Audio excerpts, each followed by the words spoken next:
All right, folks. So we are going to start with our palette brainstorming.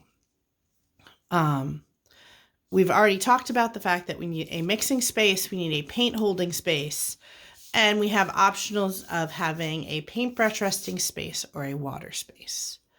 And we kind of looked at what the traditional palette looked like. It started with kind of that big mixing space, and I'm thinking about those ones that we saw that kind of had the spaces around it.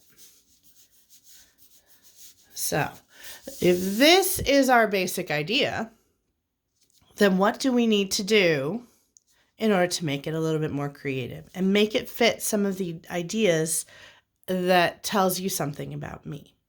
So the first thing I'm going to do is I'm kind of going to think about, okay, well, right now they're all squares. They're squares because squares are an easy shape to create, but maybe I will move away from the squares.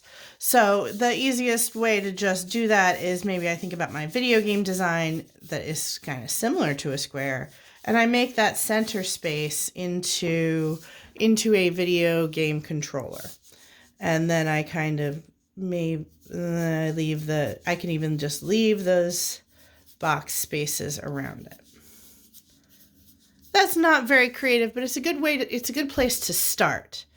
And then what could I do maybe to these to make them more video game worthy? Maybe I could make them into buttons. So maybe they're circles. So maybe instead of, maybe I could do this over here, where I even just take that piece of that design instead of having to draw it again, and maybe I try it as circles. That's still not great. So maybe I'll come back to that idea. Let's see, what else could I do?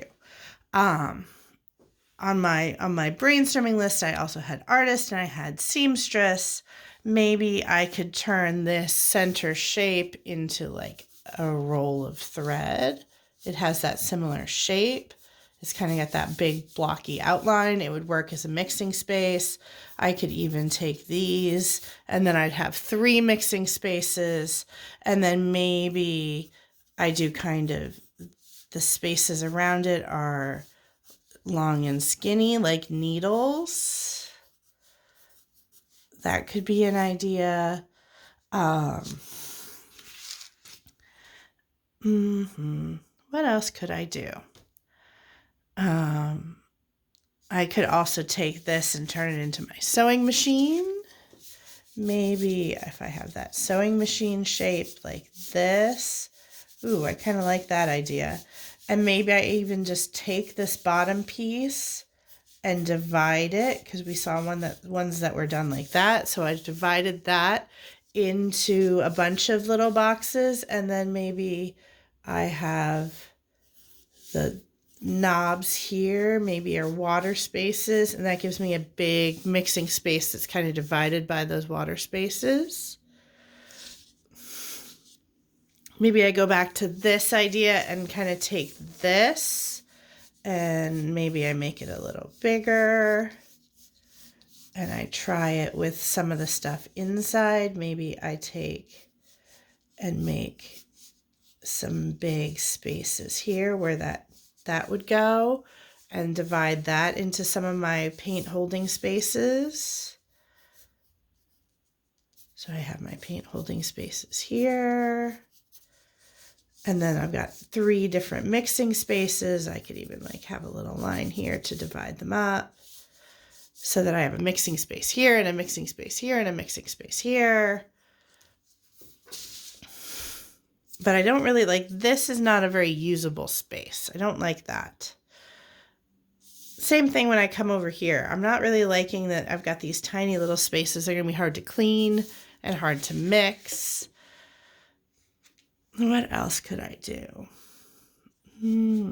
Maybe above my sewing machine, I have a thing that has a bunch of threads.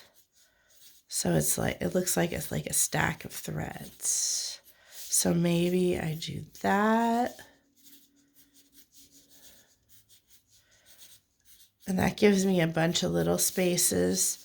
And then I could do my sewing machine underneath with my big mixing space. And maybe I scoot that water space over to the side. So it kind of looks like me sewing and I've got my thing. And this also gives me a space where I could put like a big water cup.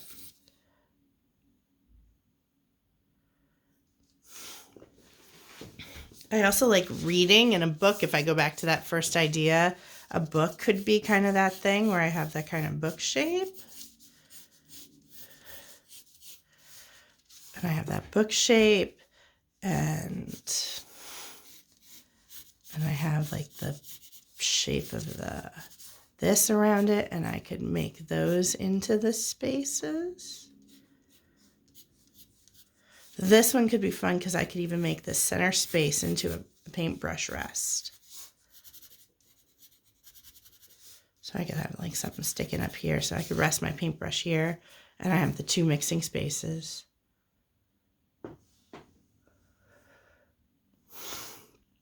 So see how from that original idea, from that thing we saw, that traditional palette, go from, we got all these varied ideas that some of which don't work. It's okay. I could even go back to this one and maybe instead of, I could take the same idea and maybe turn it this way. So I have my thread going up, and maybe instead of having them kind of going around it, I make my mixing spaces kind of long and skinny, like the needles are sticking out of this, and kind of make it into like a pincushion top with the needles being my mixing spaces. So as you are thinking, realize that you don't have to be stuck to one idea, and you can go back to an idea. Like I had this idea, I came over here, I still didn't like it. I went to a different idea. It gave me another idea to come back to this. So make sure as you're thinking things through, you continue to draw them, and you draw each of the ideas as they're coming, so that when you get to the end, you can be like, oh, well, this has a good idea of the paintbrush rest, and this has the good idea of the space for the water cup. Maybe I need to combine those, so that you have a page full or a 2-page spread in your sketchbook full of ideas of ways you could take 1 or 2 ideas to turn into your palette.